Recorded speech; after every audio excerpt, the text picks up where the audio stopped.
আমি কোরআন শরীফ মাথায় নিয়ে বলতে পারি গ্যারান্টি দিয়ে 100% গ্যারান্টি দিয়ে বাংলাদেশের জামাত ইসলামের আকীদা হচ্ছে দেশ আল্লাহর, আইন চলবে আল্লাহ। এর বাইরে যদি জামাত ইসলামী বাংলাদেশের আকীদা থাকে ওটা তালাক দিয়ে এক্ষুনি চলে আসেন। যারা আছে কেউ যদি জামাত ইসলামের এখানে থাকে জিজ্ঞাসা করে থাকেন, এই মুরব্বীকে জিজ্ঞাসা করে, যদি জামাতের লোক হয়ে থাকে যে জমিন আল্লাহর, আইন চলবে আল্লাহর, এইটাই জামাতের আকীদা, আপনি বলেন তো এর বাইরে আকীদা আছে?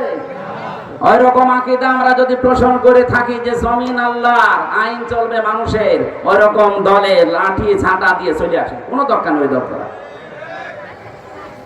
আমরা চাই মানুষের তৈরি করা আইন কানুনের দেশে আমরা থাকতে দেব না। কি কথা বললেন না কেন? আপনি আমেরিকার দিকে তাকান, ওরা জাতে মাতাল হলেও কিন্তু তালে ঠিক আছে। আজ 236 বছর চলছে আমেরিকা, আজ পর্যন্ত কোরআনের একটা আয়াতের বিরুদ্ধে ওরা রাষ্ট্রের ব্যাপারে একটা কাজও করে নাই। সূরা নেসা 5 নাম্বার পারা 2 নাম্বার পৃষ্ঠার 11 নাম্বার লাইনের 34 নাম্বার আয়াতের প্রথম অংশে এই শব্দটা আজ 234 বছর আমেরিকা মেনে চলে, এই জন্যই দাঁড়িয়ে আছে। আপনি দেখবেন আয়াতটা পড়ে লেখা আছে রিজালু কাওয়ামুনা আলান নিসা, পুরুষ হবে নেতৃত্বদাতা, মেয়েরা হবে তাদের আজ্ঞাবহ। ওরা আজ 236 বছর এটা মানছে, এই জন্য আজ পর্যন্ত কোন মহিলা ওদের প্রধানমন্ত্রী হতে পারে না। জাতে মাতাল হলো তাহলে ঠিক আছে, ডোনাল্ড ট্রাম্পের মতো একজন মাতালকে তারা বসিয়েছে, কথা বলছেন না? কিন্তু কমলা হ্যারিসের মতো এত বড় একটা শিক্ষিতা মেয়ে, এই পৃথিবীতে যদি 1000 বিশ্ববিদ্যালয় থাকে আপনি র্যাঙ্কিং করবেন, মার্ক করবেন কোনটার পরে কোনটা। আমি আন্তর্জাতিক বিশ্ববিদ্যালয়গুলো গিয়েছি যে তারা 1 2 3 4 5 হয় কি করে। বাংলাদেশে কতগুলো বিশ্ববিদ্যালয় আছে বলেন? এই তামাম দুনিয়ায় 257টা দেশ, 257টা দেশে যত ভার্সিটি আছে, যত বিশ্ববিদ্যালয় আছে, 1000 বিশ্ববিদ্যালয়ের তালিকা করা হলে বাংলাদেশের একটাও পাওয়া যায় না।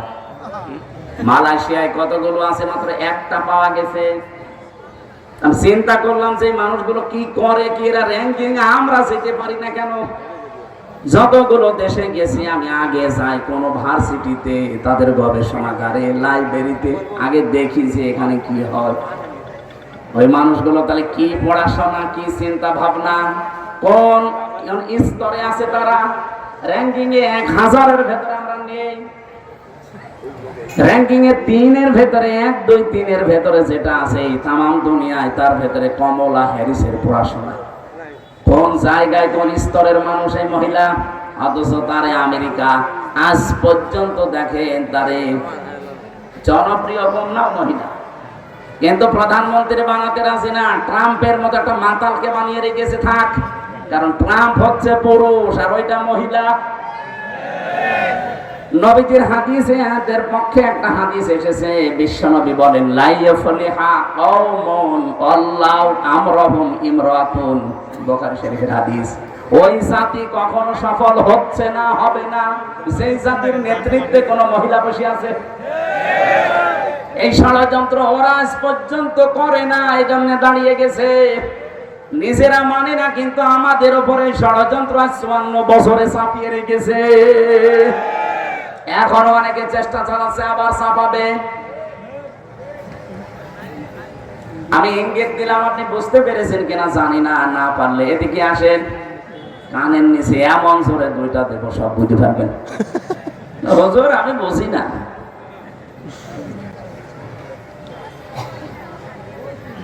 মেয়েরা যদি জায়গা মতো চলে যায় আর আমরা পুরুষ মানুষ যারা, ওরা যদি আমাদের সামনে থাকে, বলেন তো বিশ্বনবী মুহাম্মদুর রাসূলুল্লাহ এমনি এমনি কথা বলেন নাই?